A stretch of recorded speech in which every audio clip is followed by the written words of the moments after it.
हरिओम प्रिय दर्शकों, यदि आपकी कन्या राशि या कन्या लग्न है तो ये वीडियो आपके लिए है। और इस वीडियो में हम जानने वाले हैं कि अब अंतिम घड़ियां पास आ चुकी हैं और ऐसी स्थिति में 21 जुलाई 2025 से अब क्या होने वाला है ये समझेंगे।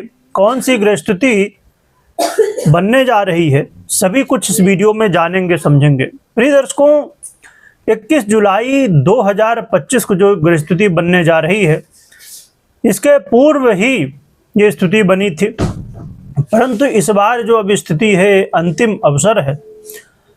प्रिय दर्शकों, हम बात कर रहे हैं ग्रहों के युवराज बुध की। ग्रहों के युवराज बुध कुछ समय पूर्व मिथुन राशि पर गोचर करना शुरू किए थे और फिर कर्क में गोचर करना इन्होंने शुरू किया और कर्क में गोचर करते हुए वक्री अवस्था को प्राप्त हुए। वक्री अवस्था को प्राप्त होने की वजह से ये मिथुन राशि में अब गोचर करना शुरू कर चुके हैं बहुत पहले ही, पर ये अस्त अवस्था को प्राप्त थे वक्री अवस्था में होते हुए, जिसकी वजह से बुध चाहते हुए भी जो रिजल्ट आपको देना चाहते थे वो रिजल्ट नहीं दे पा रहे थे। परंतु बुध का ये अब उदय काल आपके जीवन में बड़ा महत्वपूर्ण रोल निभाएगा और एक ऐसा दिव्य योग बन रहा है जो कि पंच महापुरुष योगों में से एक कहलाता है।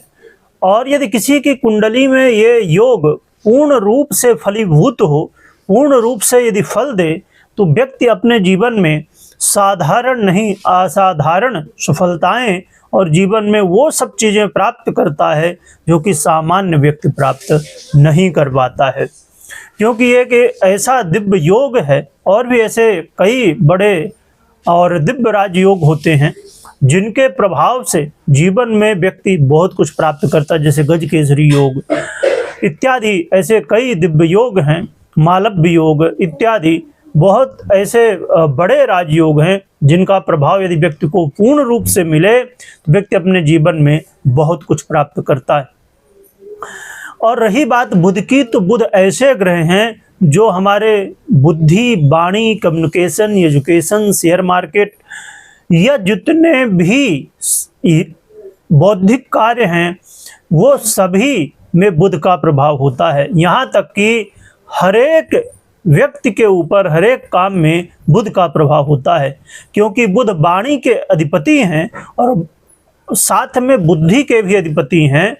तो बिना बुद्धि के कोई भी काम होना संभव नहीं होता। इसीलिए बुध जैसे ग्रह का जब कोई विशेष परिवर्तन होता है तो अपने आप में ये व्यक्ति के जीवन में बहुत कुछ परिवर्तित करता है। और आप खुद समझ सकते हैं इस बात को कि बुध मिथुन राशि में गोचर करेंगे, यानी अपनी स्वराशि पर गोचर करेंगे खुद के घर पे, तो बुध बहुत बलवान हो जाएंगे, ताकतवर हो जाएंगे, जिसकी वजह से इनके जो रिजल्ट हैं और श्रेष्ठ मिलेंगे। और कन्या राशि वालों के लिए तो बहुत विशेष बन जाता है, क्योंकि ये स्वयं आपके राशि के अधिपति हैं। और इसके अलावा बुध आपके इस समय दशम भाव पर गोचर करेंगे और लग्नेश भी हैं, तो लग्नेश का दशम भाव में गोचर करना अपने आप में ये बड़ा ही दिव्य राजयोग बन जाता है।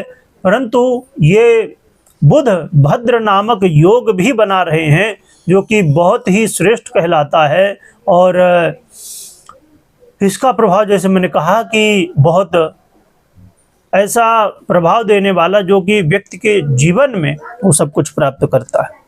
पर ये योग अभी देखें तो 21 जुलाई से लेके 5 अगस्त तक रहेगा। 5 अगस्त को बुध फिर पुनः से कर्क राशि में गोचर करना शुरू करेंगे मार्गीय अवस्था को प्राप्त होते हुए। आइए अब हम जान लेते हैं कि ऐसी महान ग्रह स्थिति जब बनने जा रही है, कन्या वालों के लिए तो बहुत ही विशेष है, तो इसका क्या प्रभाव मिलेगा जीवन में ये समझ लेते हैं। बुध का ये गोचर काल आपके करियर के लिए समझ लीजिए कि स्वर्णिम अवसर है। यदि आप प्रमोशन चाहते हो या आप सैलरी चाहते हो कि बढ़े या करियर में सुधार हो, करियर में अच्छी स्थितियां बने, तो ये आपके लिए अवसर है। इस समय आपकी यदि पर्सनल कुंडली साथ दे रही है और आपके कर्म भी वैसे हैं तो ये गोचर कुंडली में बुध आपके लिए बहुत महत्वपूर्ण सहयोग करने जा रहे हैं। तो करियर के दृष्टिकोण से, पद प्रमोशन के लिए, सैलरी के लिए, और जो लोग नौकरी के लिए प्रयास कर कर के परेशान हो चुके हैं, क्योंकि मेरे पास जब लोग कई बार कुंडली विश्लेषण कराते हैं तो सबके अपने अलग अलग प्रश्न होते हैं, पर कई बार लोगों के ऐसे प्रश्न होते हैं कि गुरुजी हम कहना चाहिए कि 100-200 इंटरव्यू दे चुके, वो फॉर्म भर चुके 100-200, और बहुत सारे 10-20 इंटरव्यू दे चुके, फिर भी सिलेक्शन नहीं होता। तो नौकरी, और आज के समय में जैसे कि ये कल्चर जैसे बन चुका है कि बड़ी बड़ी कंपनियां, छोटी कंपनियों की कोई गिनती नहीं होती। नॉर्मली जो बहुत जगह लोग छोटे जगहों पर काम करते हैं तो उसकी तो कोई गिनती नहीं है, पर बड़ी बड़ी कंपनी जो हैं, बड़े बड़े सेक्टर हैं, वहाँ से आज के समय में, चाहे वो एआई की वजह से हो, चाहे बहुत सारी टेक्नोलॉजी की वजह से, या अन्य बहुत सारे रीजन जिसकी वजह से बड़ी बड़ी कंपनियां नौकरी से लोगों को निकाल रही हैं। और आने वाले समय में यदि आप प्रयास नहीं करते हैं, अपने आप को नहीं बदलते हैं, तो स्वाभाविक रूप से चीज़ें बहुत मुश्किल हो जाएंगी, नौकरी मिलना या सरवाइव करना। ऐसा नहीं कि नौकरी है नहीं, आज भी नौकरी है, बस कहना चाहिए कि वो वाली बात है कि तरीका बदल गया है नौकरी करने का। पहले के समय में जो काम लोग करते थे वो बहुत सारे काम एआई या टेक्नोलॉजी बेस हो चुके हैं।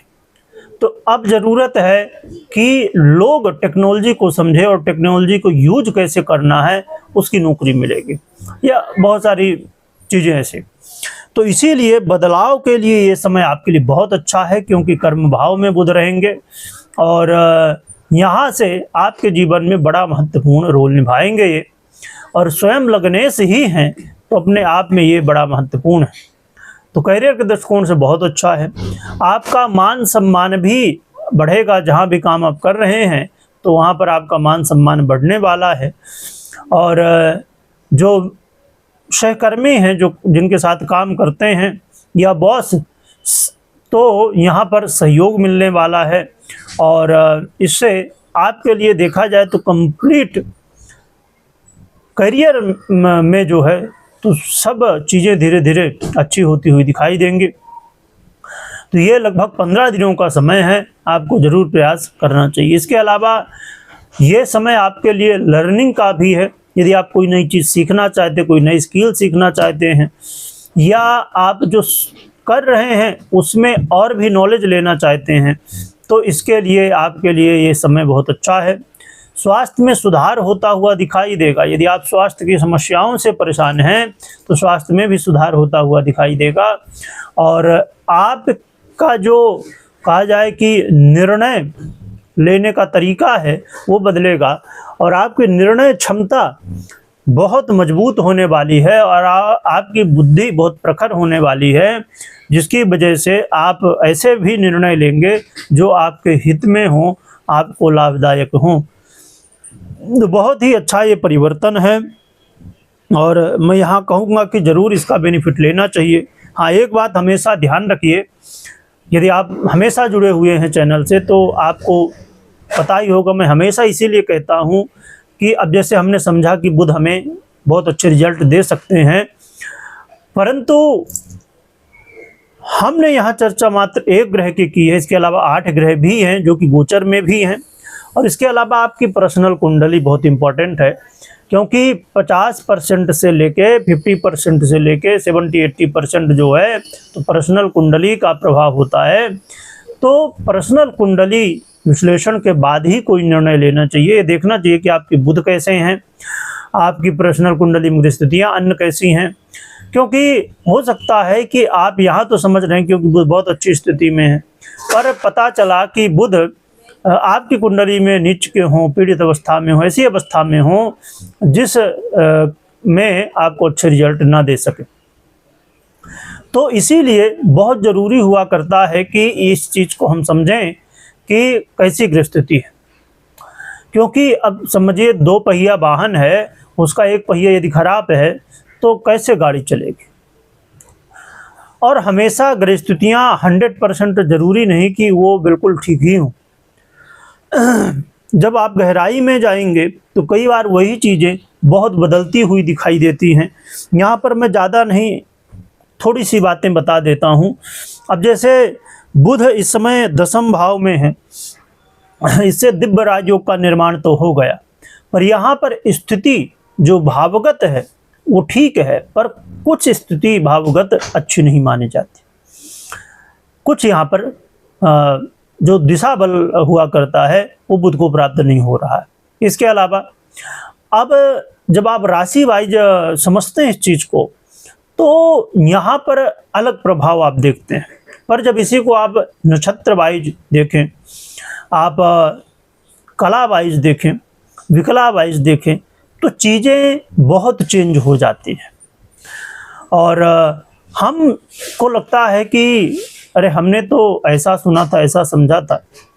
अब किसी की कुंडली में पता चला बुध बिल्कुल नीच अवस्था में और पाप कर्तरी में भी हैं, और राहु इत्यादि जैसे ग्रहों, शनि इत्यादि जैसे ग्रहों की दृष्टि भी हो, और भी ऐसी कई स्थितियाँ, और उसमें फिर उनकी महादशा चल रही हो, और भी ऐसे जो कारक ग्रह और अच्छी अवस्था में ना होते हुए, आपके लिए शुभ ना होते हुए उनकी अंतर दशा चल रही हो, तो फिर पता चला कि इसका कोई प्रभाव समझ में ही नहीं आएगा। और फिर हमें क्या लगेगा कि हमने तो सुना था कि बहुत अच्छा होने वाला है, पर यहाँ तो सब गड़बड़ हो रहा है, मतलब ये जो बताया गया वो ठीक नहीं है। इसीलिए मैं स्टार्टिंग में जो कैलकुलेशन बताता हूँ, तो कई बार लोगों के ये प्रश्न होते हैं कि गुरुजी आप ये सब क्यों बताते हो, आप ये सीधा बताओ कि होना क्या है। हम जब, वो वाली बात है कि हम पानी तो पी रहे हैं पर देखना नहीं है कि पानी है कैसा। और कहते हैं ना कि पानी पियो छान के, गुरु बनाओ जान के। तो पानी भी पीना है तो उसे छान के, देख के, समझ के पीना चाहिए। और जब हम अपने भविष्य की बात करते हैं या गृहस्थितियों की बात करते हैं, तो हम बस ये चाहते हैं कि अरे ये बताओ कि होगा क्या, क्या बताने से हो जाएगा। जो स्थिति है उसे समझना बहुत जरूरी है। तो बहुत गहराई होती है किसी भी विषय में, और ये जनरल प्रेडिक्शन होते हैं। अब कन्या राशि के करोड़ों लोग हैं, कई करोड़ लोग हैं, तो हर व्यक्ति की कुंडली अलग है, प्रभाव भी अलग ही होगा। तो चलिए आगे अब समझते हैं कि क्या उपाय करना चाहिए। तो उपाय की बात करें तो उपाय के रूप में बहुत सरलता के साथ आप 4 मुखी रुद्राक्ष धारण कर सकते हैं। एक ऐसा उपाय जिसे करना एक बार है और उसका प्रभाव हमेशा मिलना है। आपने एक बार रुद्राक्ष धारण कर लिया, या तो 1-2 रुद्राक्ष आपने धारण कर लिया, या तो आप 4 मुखी रुद्राक्ष का माला भी आता है तो उसे धारण कर लिया, पर लाभ हमेशा मिलना है क्योंकि आप धारण हमेशा किए हुए हैं।